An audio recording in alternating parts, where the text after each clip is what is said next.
Hey guys, welcome back to video class. Manam last video lo we have seen competitive advantage and how to build competitive advantage, significance of competitive advantage, then capabilities, okay, building core competencies ఏంటి ఇదంతా చూసాము. So ఈ వీడియోలో let us see value chain analysis and స్వాట్ analysis. So most important topics from your second unit, value chain analysis ఇంకా స్వాట్ analysis. So let us see what are they. మనం competitive advantage build చేయడానికి మనకి వాల్యూ చైన్ అనాలిసిస్ చేస్తామని చెప్పాను. Okay, so ఎందుకు చేస్తాము? To analyze specific activities through which firms can create a competitive advantage, it is useful to model the firm as a chain of value creating activities. So ఎటువంటి యాక్టివిటీస్ని మనం notice చేస్తామంట ఈ value chain analysis ద్వారా, which creates some advantage to the company, some competitive advantage. ఈ పలానా పని చేస్తే మనకు ఈ కాంపిటేటివ్ అడ్వాంటేజ్ ఉంటుంది అనే క్లారిటీ మనకు వస్తుంది ఈ అనాలిసిస్ చేస్తే. It is useful to model the firm as a chain of value creating activities. So ఒక ఫర్మ్ని మనం వాల్యూ క్రియేటింగ్ యాక్టివిటీస్లో మోడల్ చేసుకోవడానికి హెల్ప్ అవుతుంది. Michael Porter identified a set of interrelated generic activities common to wide range of firms. So Michael Porter అనే person మనకి value chain analysis క్లియర్గా propose చేశారు. సో ఆయన కొన్ని యాక్టివిటీస్ చెప్తున్నారు, వాల్యూ క్రియేటింగ్ యాక్టివిటీస్, వేర్ అవి చేయటం వల్ల ప్రతి కంపెనీకి కాంపిటేటివ్ అడ్వాంటేజ్ సాధించగలిగే కెపాసిటీ వస్తుంది. సో అగైన్ ఒక్కసారి మనం రికాప్ చేసుకుంటే పాస్ట్ వీడియోస్ నుంచి, ఫస్ట్ మనం ఏం చేయాలి, ఇంటర్నల్ ఎన్విరాన్మెంట్ అనాలిసిస్లో మన స్ట్రెంగ్త్లు ఏంటి, మన వీక్నెస్లు ఏంటి అర్థం చేసుకోవాలి. అది ఎలా అర్థమవుతుంది? మన దగ్గర ఉన్న రిసోర్సెస్ వల్ల. ఓకే, అండ్ మనం మన రిసోర్సెస్ని ఎంత బాగా యూటిలైజ్ చేయగలుగుతామో దాని బేస్డ్ మన కేపబిలిటీ డిసైడ్ అవుతుంది. ఓకే, సో రిసోర్సెస్, కేపబిలిటీస్ బాగా మనం అంటే మంచి రిసోర్స్ యూసేజ్ ద్వారా వచ్చిన కేపబిలిటీని మనం కోర్ కాంపిటెన్సీస్ అంటాం. ఓకే, కానీ ప్రతి కోర్ కాంపిటెన్సీ కాంపిటేటివ్ అడ్వాంటేజ్ అవ్వలేదు. సో మనం చేసుకోవాలి. ఎలా చేస్తాం? కాంపిటేటివ్ అడ్వాంటేజ్ అంటే ఏంటి? మన కాంపిటీటర్స్ పైన వాళ్ళకన్నా ఎక్కువగా మన దగ్గర ఉన్న ఒక ఎక్స్ట్రా థింగ్ వేర్ దానివల్ల మన మార్కెట్ షేర్ అనేది అసలే తగ్గదు, మనకు వచ్చే ప్రాఫిట్స్ అనేవి తగ్గవు. దాన్ని కాంపిటేటివ్ అడ్వాంటేజ్ అంటారు. ఓకే, సో ఈ మైఖేల్ పోర్టర్ అనే పర్సన్ కొన్ని ఆర్గనైజేషనల్ యాక్టివిటీస్ ప్రపోజ్ చేశాడు, వేర్ అవి మనం కనుక చేస్తే మనకి కాంపిటేటివ్ అడ్వాంటేజ్ వచ్చే ఛాన్సెస్ చాలా ఉంటాయి, మన కంపెనీ సక్సీడ్ అయ్యే ఛాన్సెస్ చాలా ఉంటాయి. సో మరి ఆ యాక్టివిటీస్ ఏంటో లెటస్ సీ. సో మనం ప్రీవియస్ వీడియోస్లో కూడా ఆల్రెడీ చెప్పుకున్నాము, ఈ వాల్యూ చైన్ అనాలిసిస్ టాపిక్ వచ్చినప్పుడల్లా ఇది మనకి 2 యాక్టివిటీస్ కింద సెగ్రిగేట్ చేయబడింది. ఫస్ట్ వన్ ప్రైమరీ యాక్టివిటీస్, అంటే ఇది లేని బిజినెస్ ప్రాసెస్ అనేది ముందుకు సాగదు అసలు. And second one supporting activities. So supporting activities అంటే ఈ ప్రైమరీ యాక్టివిటీస్ సక్రమంగా జరగటానికి ఇవి సపోర్ట్ చేసే యాక్టివిటీస్ అనమాట, జాబ్స్ అనమాట. Okay, so let us see what are the elements in Michael Porter's value chain. So ఆయన చెప్పిన ఎలిమెంట్స్ ఏవంట? Rather than looking at departments or accounting cost types, Porter's value chain focuses on systems and how inputs are changed into outputs purchased by consumers. Okay, so inputs అవుట్పుట్స్గా ఎలా మారుతున్నాయి and అవి consumers ఎలా, అంటే consumers కొనుక్కుంటేనేగా మనకు market share పెరిగేది. So ఓవరాల్గా market share ఎలా పెరుగుతుంది మనం పలానా పనులు చేయటం వల్ల కంపెనీలో. Okay, using this view point Porter described a chain of activities common to all businesses. So ప్రతి బిజినెస్కి ఇవి కామన్ అనమాట, primary activities, secondary activities. and he divided them into primary and supportive activities as shown in the diagram. So ee diagram banda gurtu pettesukochu manam, which is, and this topic is very important in exams point of view. So primary activities, support activities. ఇక్కడ చూడండి ఏమేమి ఉన్నాయి primary యాక్టివిటీస్లో. Inbound logistics, operations, outbound logistics, marketing and sales and services. Okay, and then supporting activities ఏంటంటే ఈ పనులన్నీ సక్రమంగా జరగటానికి మనకు సపోర్ట్ ఇస్తున్నవి ఇవి. ఎవరెవరు? మన company infrastructure, firm infrastructure. Then మన దగ్గర ఉన్న హ్యూమన్ రిసోర్స్ మేనేజ్మెంట్ అంటే మన మేనేజర్స్. ఓకే, దెన్ మన టెక్నాలజీ అండ్ మన టెక్నాలజికల్ డెవలప్మెంట్ అండ్ మన ప్రొక్యూర్మెంట్. సో అవేంటో క్లియర్గా మనం ఇక్కడ చూద్దాం. which gives a particular margin of success, particular margin to a competitive advantage, which in return gives success to the company. Market share increase అవుతుంది, succeed అవుతారు. Okay, it's as simple as that. Okay, so inbound logistics అంటే ఏంటంటే these are all the processes related to receiving, storing and distributing inputs internally. Okay, your supplier relationships are key factor in creating value here. So మనకి raw material కావాలి కదా ఒక product తయారు చేయాలి అంటే. So ఆ రా మెటీరియల్ని మనం తీసుకురావటం, దాన్ని స్టోర్ చేసుకోవటం అండ్ దాన్ని అవసరమైనప్పుడల్లా తీసి వాడటము ప్రోడక్ట్ తయారు చేయడానికి. ఓకే, ఇదంతా ఇన్బౌండ్ లాజిస్టిక్స్ అనమాట. ఓకే, ఇది డెఫినెట్గా ప్రైమరీ యాక్టివిటీ. మనకు రా మెటీరియలే లేనిది అసలు ప్రోడక్టే తయారు చేయలేము. అండ్ ఇక్కడ వాళ్ళు సప్లయర్ రిలేషన్షిప్స్ గురించి కూడా మాట్లాడుతున్నారు. అంతే కదా, మనకి మెటీరియల్ ప్రొవైడ్ చేసే వాళ్ళతో మనకి గుడ్ రిలేషన్షిప్ మెయింటైన్ అయితేనే మనకి సక్రమంగా మెటీరియల్ వస్తుంది. అదర్వైజ్ అక్కడ కూడా మనకు కాంపిటీషన్, అక్కడ కూడా మన కాంపిటీటర్ ఆ మెటీరియల్ని మనకు రాకుండా చేయడానికి చాలా రకాలుగా ప్రయత్నం చేస్తాడు. Okay, the next operations. These are the transformation activities that change inputs into outputs that are sold to the customers.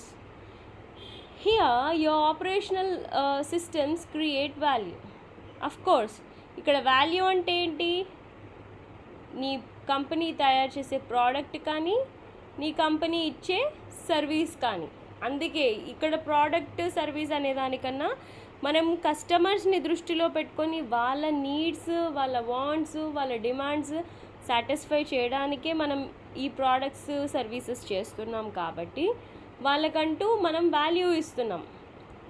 Okay, so అందుకే value chain analysis. So operations అంటే వీఆర్ క్రియేటింగ్ వాల్యూ హియర్ అంటే మనం మన manufacturing process ద్వారా మనం product తయారు చేస్తున్న వర్క్ని ఆపరేషన్ అంటారు. అంటే ఇన్పుట్ కాస్త ప్రాసెస్ కిందకెళ్ళి అవుట్పుట్ లాగా మారుతోంది. ఇక్కడ ఇది లేకుండా మనకు అసలు బిజినెస్ నడుస్తుందా? No, this is the actual the core part of your business. Yes or no? So అందుకే ఇది primary activity. Okay, then next outbound logistics. So ఇది ఇన్బౌండ్. అవుట్బౌండ్ ఏముంటుంది? ఇన్బౌండ్ చెప్పుకున్నాం కదా, దీని బేస్లో అవుట్బౌండ్ చూస్తే తయారు చేసిన ప్రోడక్ట్ని డిస్ట్రిబ్యూటర్స్కి పంపించి వాళ్ళ దగ్గర నుంచి కస్టమర్స్కి రీచ్ అయ్యేలాగా చేయటం. Okay, these activities deliver your product or service to your customer. These things like collection, storage, distribution systems and they may be internal or external to your organisation. Internal అంటే సమ్టైమ్స్ ఈ for suppose Apple company ఉంది, యాపిల్కి exclusive retail stores ఉన్నాయి where వాళ్ళ మొబైల్స్ని, వాళ్ళ గ్యాడ్జెట్స్ని వాళ్ళే sale చేస్తారు వాళ్ళ స్టోర్స్ ద్వారా. సో వాళ్ళకి చైన్ ఉండదన్నమాట. కంపెనీ నుంచి డిస్ట్రిబ్యూటర్, డిస్ట్రిబ్యూటర్ నుంచి హోల్సేలర్, హోల్సేలర్ నుంచి రీటైలర్, రీటైలర్ నుంచి కస్టమర్ లాస్ట్లో. సో ఈ చైన్ అనేది ఉండదు, డైరెక్ట్ కంపెనీ టు కస్టమర్ అనమాట. ఓకే, సో ఇక్కడ ఇది అవుట్బౌండ్ అనలేం, వాళ్ళకి ఇన్బౌండ్ అది, ఎందుకంటే వాళ్ళే చేసుకుంటున్నారు. అవుట్బౌండ్ అంటే ఈ చైన్ అంతా ఉంటుంది, మన దగ్గర నుంచి చేతులు మారుతూ ఉంటుంది, distributor, wholesaler, retailer, customer. So ఓవరాల్గా కస్టమర్కి నీ ప్రోడక్ట్ రీచ్ అవ్వటం ఇక్కడే ఇంపార్టెంట్ అనమాట అవుట్బౌండ్ లాజిస్టిక్స్. సో సో మనకి ఈ ఆపరేషన్ లేకుండా కూడా అసలు వృధా. నువ్వు ప్రోడక్ట్ తయారు చేసినా అది కస్టమర్ దగ్గర పోకుంటే వేస్టే కదా. అందుకే it is a primary activity. Okay, then marketing and sales. Of course నువ్వు ఒకటి తయారు చేస్తున్నావు లేదా ఒక సర్వీస్ ఇస్తున్నావు, దానికంటూ కొంచెం మార్కెటింగ్ సేల్స్ చేయండి, దానికి సేల్స్ జరుగుతాయా? జరగవు. So these are the processes you use to persuade clients to purchase from you instead of your competitors. So వాళ్ళని పర్సువేడ్ చేస్తున్నారు, ఎవరిని? కస్టమర్స్ని.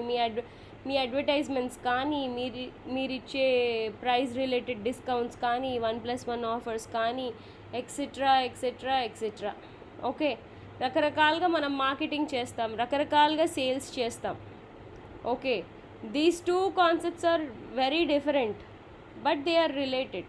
మార్కెటింగ్ అంటే నువ్వు నీ కస్టమర్ మైండ్ సెట్లో నీ ప్రోడక్ట్ కాన్సెప్ట్ నుంచి ఏ ప్రోడక్ట్ చేయాలి అనుకుంటున్నావు అనే డెసిషన్ తీసుకున్నప్పటి దగ్గర నుంచి నువ్వు మార్కెట్లో ఆ ప్రోడక్ట్ని డిస్ట్రిబ్యూట్ చేసేదాకా మార్కెటింగ్.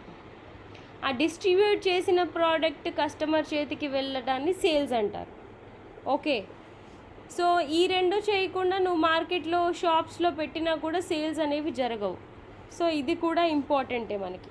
అండ్ నీ పలానా కస్టమర్ నీ దగ్గర కొనాలి, నీ కాంపిటీటర్ దగ్గర కాదు. నీకు కావాల్సింది అది, నీ మార్కెట్ షేర్ పెరగాలి, నీ కాంపిటీటర్ది కాదు, నీది పెరగాలి. ఓకే, మార్కెట్ షేర్, అప్పుడే నీకు ప్రాఫిట్స్ వస్తాయి. సో మార్కెటింగ్ అండ్ సేల్స్ ద్వారా నువ్వు అది సాధించగలుగుతావు. The benefits you offer and how well you communicate to them are the sources of value here. So ఇక్కడ మెయిన్ వాల్యూ ఏంటంట, నువ్వు ఇచ్చే బెనిఫిట్స్ అంటే మేబీ ఒక కంప్యూటర్ కొంటే ఒక స్పీకర్ ఇవ్వటము. సో రకరకాల ఆఫర్స్ మనం ప్లాన్ చేస్తూ ఉంటాం. అండ్ ప్రోడక్ట్ ద్వారా కూడా ఈ పలానా ప్రోడక్ట్ మీరు పర్చేస్ చేస్తే ఇన్ని విధాలుగా ఉపయోగపడుతుంది. సో అలాంటి బెనిఫిట్స్ నువ్వు ఇచ్చేదాని వల్ల, అండ్ ఆ బెనిఫిట్స్ని నువ్వు ప్రాపర్గా వాళ్ళకి అర్థమయ్యేలాగా చేస్తున్నావా లేదా, అర్థమవుతేనే వాళ్ళు కొనుక్కునేది. So that's all about marketing and sales. ఇది లేకుండా ప్రోడక్ట్ మార్కెట్లో ఉన్న సేల్స్ జరగవు. కాబట్టి even this is a primary activity. Okay, then finally service. ఇదంతా ప్రోడక్ట్ రిలేటెడ్ కదా. సో నీ కంపెనీ సర్వీస్ ఇండస్ట్రీలో ఉంది. So these are the activities related to maintaining the value of your product or service to your customers once it's been purchased. So ఇదంతా all these points are applicable to products and services. So service అంటే ఇక్కడ వీళ్ళ ఉద్దేశంలో after sales service. Okay, after sales service అంటే ఇక్కడ అయిపోయింది, purchase అయిపోయాక ఇంకా నాకు కస్టమర్కి సంబంధం లేదు అన్నట్టు ఉంటే that customer may not come back to you again. So వాళ్ళు మళ్ళీ సెకండ్ పర్చేస్కి కూడా నీ దగ్గరికే రావాలి. అండ్ వాళ్ళ ఫ్రెండ్ సర్కిల్కి, వాళ్ళ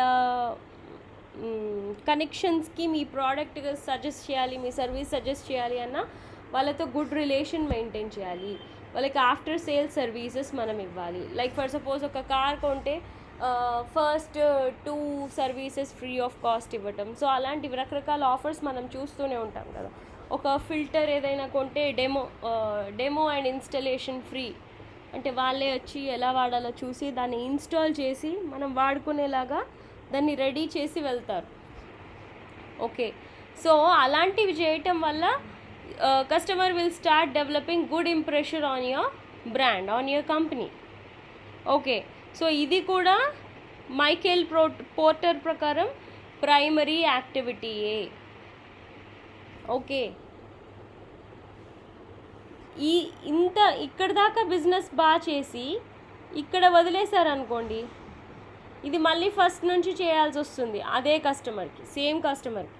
సో నువ్వు సర్వీస్ దాకా లాక్కొస్తే ఎటువంటి ఎఫర్ట్ లేకుండా మళ్ళీ కస్టమర్ నీ దగ్గరికే వస్తాడు. ఓకే, సో అందుకే ఇవన్నీ ప్రైమరీ యాక్టివిటీస్. సో ఇవి సక్రమంగా జరగటానికి మనకి సపోర్టింగ్ యాక్టివిటీస్ ఉన్నాయి. ఏంటంటే అవి procurement. or purchasing. This is what the organization does to get the resources it needs to operate. This includes finding vendors and negotiating the best prices. So procurement ante purchasing, మనకు కావాల్సినవి. So ఏ vendor దగ్గర కొనాలి, ఎంత ప్రైస్కి కొనాలి, tenders ఎలా మనం వేయాలి. ఓకే, ఎందుకంటే ఓవరాల్గా కాస్ట్ మినిమైజేషన్ మనకి కంపెనీకి ఇంపార్టెంట్ అనమాట. Yes or no? Profit maximization, ప్రాఫిట్ని పెంచుకోవాలి, మనం భరిస్తున్న కాస్ట్ని తగ్గించుకోవాలి. సో ప్రొక్యూర్మెంట్ పర్చేసింగ్లో ఎలా కొంటున్నాం, ఎక్కడ కొంటున్నాం, ఏ వెండర్ దగ్గర కొంటున్నాం, ఇవన్నీ మనం ఇంత ఆలోచించకుండా కూడా మనం పర్చేస్ చేసి inbound logistics, outbound logistics handle చేయొచ్చు. కానీ this is the extra thing where these people will plan properly, where మన కాస్ట్ తగ్గుతుంది. Okay, and best quality raw material మనకు వస్తుంది. సో అందుకే ఇది సపోర్టింగ్ యాక్టివిటీ. ఇది ఉన్నా లేకున్నా మనకి బిజినెస్ నడుస్తుంది, కానీ బిజినెస్ బాగా నడవాలంటే మనకి సపోర్టింగ్ యాక్టివిటీ ఉండాలి. Then human resource management. Human resource management అంటే ఏంటి? వాళ్ళు ఏం చేస్తారు? Starting from recruiting. Okay, recruiting, selection. Okay, then you will hire the candidate, you will train him, you will motivate him, you will compensate him. Compensating అంటే salaries ఇవ్వటం.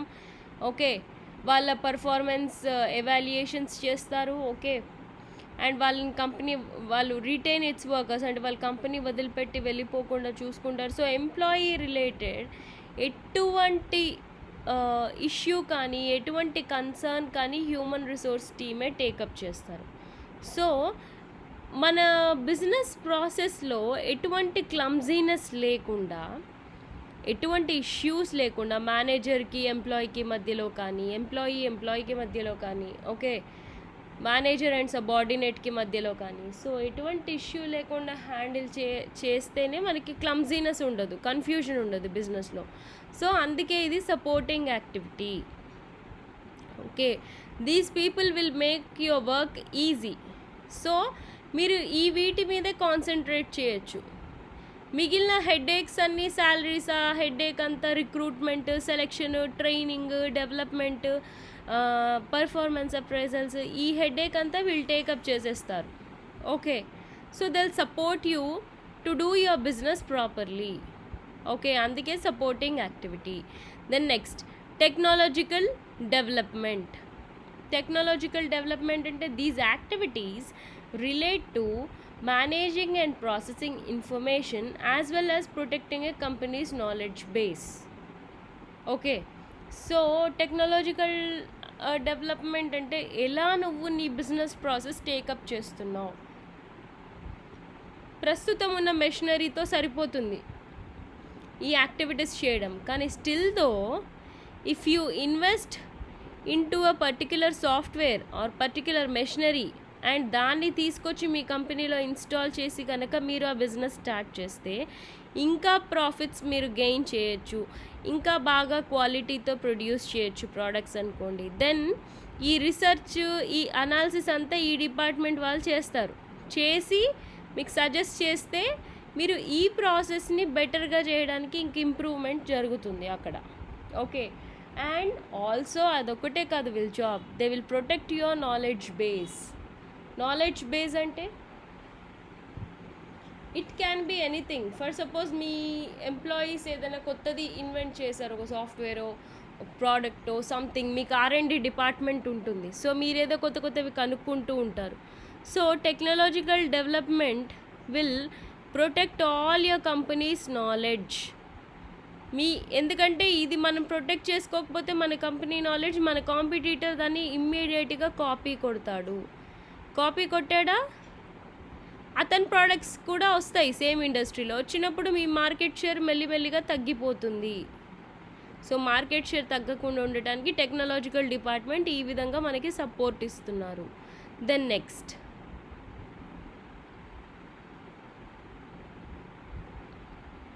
Infrastructure. Okay, చూడండి technology ఇలా కూడా మనకి టెక్నాలజీ కాస్ట్ తగ్గిస్తుంది. Current with technological advances and maintaining technical excellence as a sources of value creation.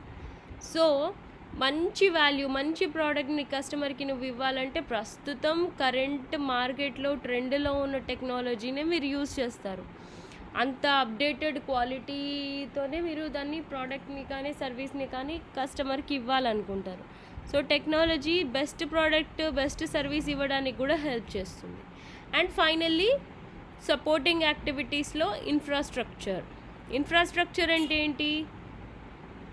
మన కంపెనీకి ఉన్న వసతులు, లైక్ మన కంపెనీ బిల్డింగ్, ఆ బిల్డింగ్ని ఎలా కట్టారు, ఆ బిల్డింగ్లో ఎన్ని కంప్యూటర్స్ ఉన్నాయి, ఓకే, ఎన్ని రిసోర్సెస్ ఉన్నాయి, ఓకే, ఎలక్ట్రిసిటీ కంటిన్యూస్గా ఉందా లేదా, సో ఇలాంటివి ఎవ్రీథింగ్. అండ్ మేనేజ్మెంట్, మన ఎంతమంది మేనేజర్స్ ఉన్నారు, ఓకే, దెన్ ఎంతమంది ఎంప్లాయీస్ ఉన్నారు, ఓకే, సో ఇవన్నీ కన్సిడర్ చేస్తారనమాట ఇన్ఫ్రాస్ట్రక్చర్లో. These are the company's support systems and functions that allow it to maintain daily operations. Okay, so everyday day to day operations చేయడానికి మనకి ఇన్ఫ్రాస్ట్రక్చరే హెల్ప్ చేస్తుంది. ఇందులో ఏమేమి ఉంటాయి? Accounting, legal, administrative and general management are examples of necessary infrastructure that businesses can use to their advantage.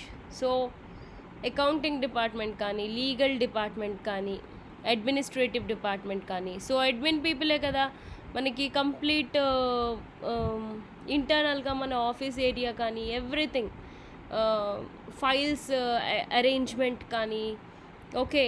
ఇప్పుడు for suppose ఒక college ఉంది, ఆ కాలేజ్లో మనకి బ్లాక్ బోర్డ్స్ దగ్గర నుంచి, చాక్ పీస్ దగ్గర నుంచి, రిజిస్టర్స్ దగ్గర నుంచి, text books, library material, okay, ఇవన్నీ అడ్మిన్ వాళ్ళే టేకప్ చేస్తారు. Okay, salary administration, so work చేసే లెక్చరర్స్కి శాలరీస్ ఇవ్వటం, ఇదంతా ఒక అడ్మినే టేకప్ చేస్తాడు. ఓకే, సో వీళ్ళంతా ఈ విధంగా మనకి మన బిజినెస్ ప్రాసెస్ని సపోర్ట్ చేస్తారనమాట. ఎటువంటి క్లమ్జీనెస్ కానీ కన్ఫ్యూజన్ కానీ లేకుండా మనకి ఈజీగా అయిపోయేలాగా. అకౌంట్స్ వాళ్ళు కూడా డాక్యుమెంట్స్ క్లియర్గా మెయింటైన్ చేసినప్పుడు మనకి మన అసెట్స్ ఏంటి, మన లైబిలిటీస్ ఏంటి, మన ప్రాఫిట్స్ ఏంటి, మన లాసెస్ ఏంటి, ఇదంతా మనకి క్లారిటీ ఉంటుంది క్లియర్గా. ఓకే, అండ్ లీగాలిటీస్, ఏదైనా ఇష్యూ ఉన్నా కూడా మన లాయర్స్, మన కంపెనీ లాయర్స్ వాళ్ళు అది టేకప్ చేసేస్తారు. అండ్ కంపెనీ కూడా ఏ కంట్రీలో ఉంటే ఆ కంట్రీ లీగాలిటీస్ ప్రకారం వర్క్ చేస్తుందా లేదా అది కూడా వాళ్ళు చూసుకుంటూ ఉంటారు. Okay, and general management team కూడా. ఓకే, సో ఆ విధంగా మనకి మన బిజినెస్ ప్రాసెస్కి వీళ్ళంతా సపోర్ట్ చేస్తారు. సో ఇవి primary activities, supporting activities.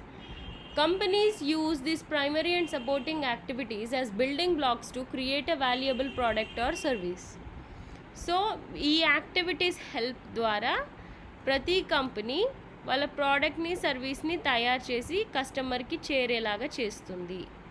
Okay, so porters value chain ఏంటో మనం ఇప్పుడు చూద్దాం. Process to identify and understand your companies value chain, follow these steps. So మీకు ప్రతి కంపెనీ ఈ ప్రైమరీ సపోర్టింగ్ యాక్టివిటీస్ తెలుసుకోవాలంటే ఇది process.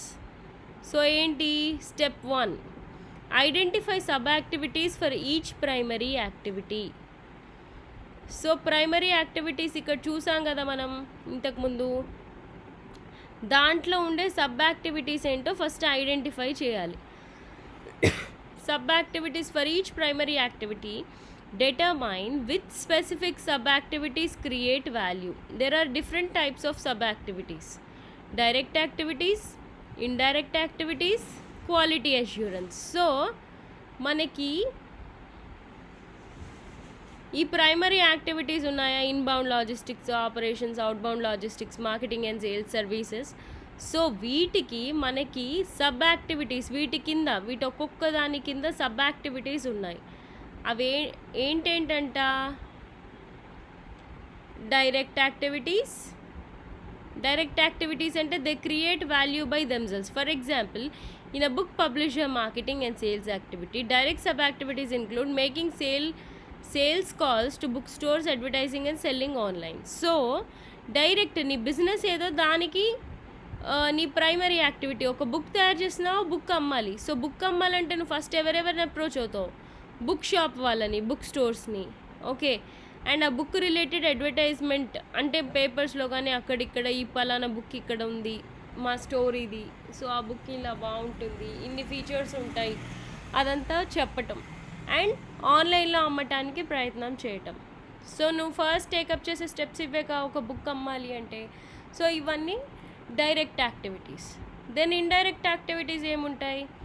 allow direct activities to run smoothly. For the book publishers, sales and marketing activity, indirect sub-activities include managing the sales force and keeping customer records. Okay, so sales and marketing అనేది indirect activity, అమ్మటం అనేది direct. So అమ్మకం జరగడానికి మనం ఇండైరెక్ట్గా ఏంటి, దాన్ని market చేస్తాం బుక్ని.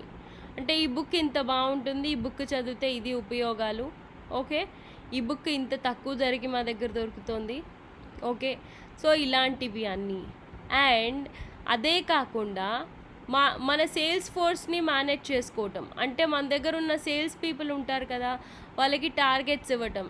నువ్వు ఈ పలానా ఈ లొకేషన్కి వెళ్ళు, రామగిరికి వెళ్ళు, నువ్వు పలానా వేరే ఇంకో లొకేషన్కి వెళ్ళు, నువ్వు ఇంకో లొకేషన్కి వెళ్ళు, మీరు అక్కడ సేల్స్ చేయండి, అండ్ ఇవాళ కంపల్సరీ ఒక్కొక్కరు 50 బుక్స్ సేల్ చేయాలి అని అలా మీ సేల్స్ పీపుల్ని మేనేజ్ చేసుకోవాలి. And as well as customer records.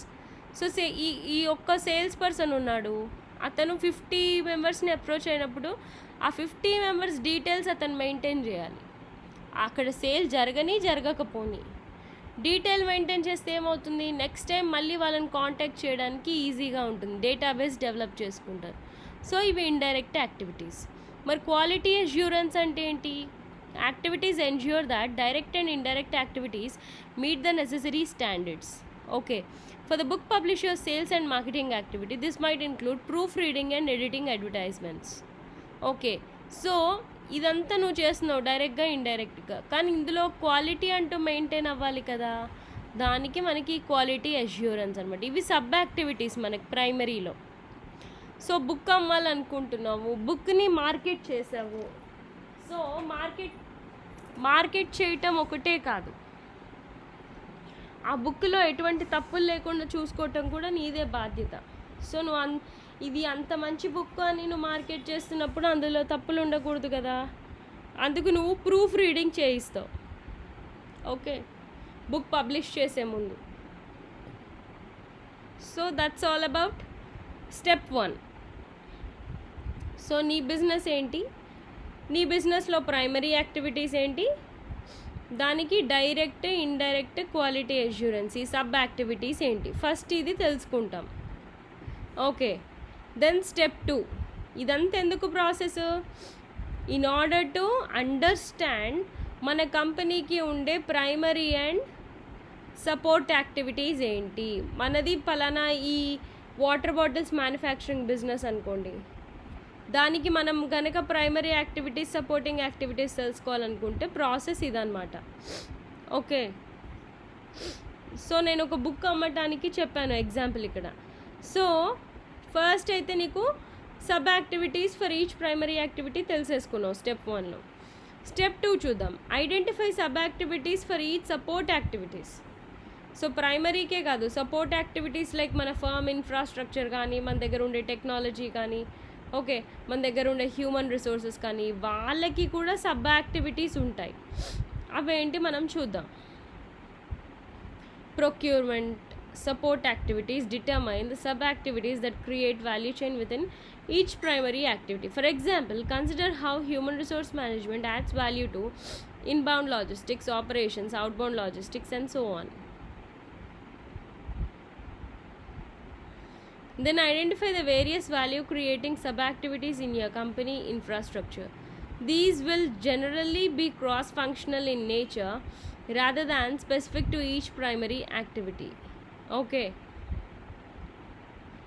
again look for direct, indirect and quality assurance activities. So same ikkada kuda sub activities supporting activities ki kuda same. For suppose human resources anukondi, human resources vallu direct ga chesedi em untundi, interviews conduct cheyadam, okay, క్యాండిడేట్కి job ఇవ్వటం, వాళ్ళకి training ఇవ్వటం, వాళ్ళకి ప్యాకేజ్లు ఇవ్వటం, salaries ఇవ్వటం. Okay, వాళ్ళు లీవులు పెడితే అది కూడా శాలరీ ప్రాసెసింగ్లో కన్సిడర్ చేయటం. ఓకే, అండ్ ఎవ్రీ ఇయర్ వాళ్ళకి పర్ఫార్మెన్స్ అప్రైజల్ చేయటం. ఓకే, అంటే వాళ్ళ పర్ఫార్మెన్స్ బేసిస్లో వాళ్ళకి బోనస్ ఇవ్వాలా, హైక్ ఇవ్వాలా. ఓకే, అదంతా టేకప్ చేయడం. అండ్ పర్ఫార్మెన్స్ లోగా ఉంటే వాళ్ళకి మళ్ళీ ట్రైనింగ్ ఇవ్వటం. ఓకే, సో ఇవన్నీ టేకప్ చేస్తారు. డైరెక్ట్గా చేసే పనులు ఇవి హెచ్ఆర్. నేను దీనికి చెప్తాను సపోర్టింగ్ యాక్టివిటీస్కి. హెచ్ఆర్ వాళ్ళు ఇండైరెక్ట్ యాక్టివిటీస్ ఏం చేస్తారు? For suppose there is an issue between finance department and marketing department. So ఆ ఇష్యూని ఎంత తొందరగా సాల్వ్ చేయగలిగితే అంత తొందరగా సాల్వ్ చేయగలుగుతారు. ఎవరు జెల్లప్ చేస్తారు టూ డిపార్ట్మెంట్స్ని. కొట్టుకోకండి, గొడవ పడకండి, we all are working for one single company అని ఆ అండర్స్టాండింగ్ ఇండైరెక్ట్గా వెళ్ళి ఇచ్చేవాళ్ళు వీళ్ళే. ఓకే, హెచ్ఆర్ వాళ్ళు ప్రతి డిపార్ట్మెంట్తో, ప్రతి పర్సన్ ఇన్ ద కంపెనీతో రిలేషన్లో, అంటే అట్లీస్ట్ మినిమం రిలేషన్ మెయింటైన్ చేయాలి. ఎందుకు?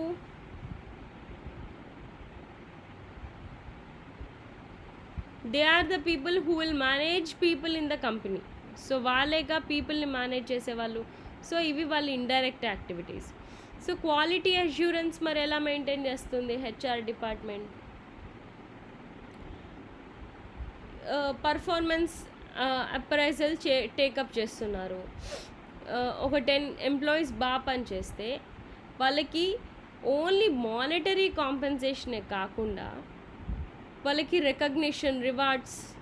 Okay, and every monthly programmes, అంటే టీమ్ అవుటింగ్స్ కానీ అలాంటివి అన్నీ ఆర్గనైజ్ చేయటం, మీటింగ్స్ ఆర్గనైజ్ చేయటం. ఓకే, కస్టమర్స్కి ఏమైనా ఇష్యూస్ ఉన్నాయి, సో అవి మన సేల్స్ డిపార్ట్మెంట్, మార్కెటింగ్ డిపార్ట్మెంట్తో కలిసి అది అండర్స్టాండ్ చేసుకోవటం. ఓకే, అండ్ ఇంటర్నల్గా ఎటువంటి సపోర్ట్ సిస్టమ్ ఉన్నా వీళ్ళే ఫస్ట్ ఇన్వాల్వ్ అయ్యి టేకప్ చేయటం. ఓకే, అండ్ ఎంతమంది ఎంప్లాయీస్ ఉన్నారు, కొత్త ఎంప్లాయీస్ ఎందుకు ఇంట్రెస్ట్ చూపిస్తున్నారు మీ కంపెనీలో జాయిన్ అవ్వటానికి, పాత ఎంప్లాయీస్ ఎవరైనా వెళ్ళిపోతుంటే ఎందుకు వెళ్ళిపోతున్నారు, ఎగ్జిట్ ఇంటర్వ్యూస్. ఓకే, సో ఓవరాల్గా హ్యూమన్ రిసోర్స్ క్వాలిటీ కంపెనీలో మెయింటైన్ అయ్యేలాగా చూసుకుంటున్నారు.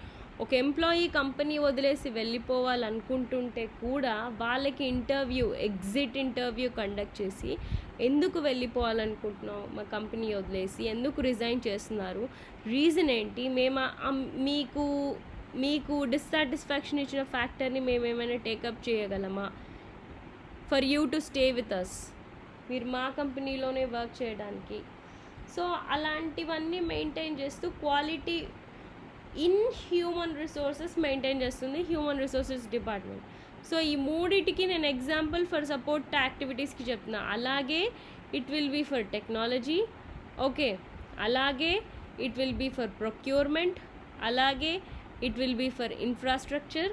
ఓకే, సో అలా మీరు ప్రతి ప్రైమరీ యాక్టివిటీ, ప్రతి సపోర్ట్ యాక్టివిటీ, వాటికి మళ్ళీ సబ్ యాక్టివిటీస్, ఇవన్నీ ఫస్ట్ మీ కంపెనీ ప్రకారంగా అండర్స్టాండ్ చేసుకుంటారు. తర్వాత ఏం చేస్తారు? Identify the links. అంటే ఒకదానికి ఇంకోదానికి ఉండే సంబంధం ఏంటి, మరి ఈ యాక్టివిటీ జరగాలంటే ఇంకో ఏ యాక్టివిటీ బాగా జరగాలి. Okay, there's another see here, there is a link between developing the sales force and HR investment and sales volumes. Okay, so sales బాగా జరగాలి అంటే హెచ్ఆర్ ఇన్వాల్వ్ అవ్వాలి, సేల్స్ డిపార్ట్మెంట్లో వర్క్ చేసే వర్కర్స్కి ట్రైనింగ్ ఇవ్వాలి. ఇక్కడ సేల్స్ వాళ్ళు హెచ్ఆర్ వాళ్ళు కలిసి వర్క్ చేస్తున్నారా లేదా? హెచ్ఆర్ టీం అనేది అసలు ఆల్మోస్ట్ కంపెనీలో ప్రతి టీంతో కలిసి వర్క్ చేయాల్సిన team. Okay, and there is another link between order turn around time and service phone calls from frustrated customers waiting for deliveries. Okay, order turn around time అనేది పెరుగుతోంది. అంటే కస్టమర్కి డెలివరీలో ప్రోడక్ట్ రీచ్ అయ్యే టైం అనేది పెరుగుతున్నప్పుడు కస్టమర్లో ఫ్రస్ట్రేషన్ పెరుగుతుంది. Yes or no? సో ఇవి 2 departments taking care of this. Logistics వాళ్ళు పార్టిసిపేట్ చేస్తున్నారు అండ్ సేల్స్ వాళ్ళు పార్టిసిపేట్ చేస్తున్నారు. సో కలిసి వర్క్ చేస్తున్నారా లేదా? సో ఇలా రకరకాలుగా మనం ఐడెంటిఫై చేసిన ప్రైమరీ యాక్టివిటీస్, సపోర్ట్ యాక్టివిటీస్, వాటి సబ్ యాక్టివిటీస్ అన్నిటి మధ్యలో రిలేషన్షిప్ తర్వాత స్టెప్ 3లో అండర్స్టాండ్ చేసుకొని స్టెప్ 4లో we look for opportunities to increase the value. So ఆ లింకేజ్ మనకు అర్థమైనప్పుడు మనం మన బిజినెస్ ప్రాసెస్ని ఎలా ఇంప్రూవ్ చేసుకోవాలో ఆబ్వియస్గా మనకు అర్థమవుతుంది. You will think about how you can change or enhance it to maximize the value you offer. తప్పేమైనా ఉంటే దాన్ని చేంజ్ చేసుకుంటారు, ప్రాపర్గా ఉంటే దాన్ని ఇంకా బాగా చేసేలాగా చూస్తారు. ఈ విధంగా మీరు competitive advantage of a company gain చేయడానికి ప్రయత్నం చేస్తారు through value chain analysis proposed by Michael Porter. Okay, so this is all about value chain analysis. Swat analysis మనం నెక్స్ట్ వీడియోలో చూద్దాం. Okay, thank you.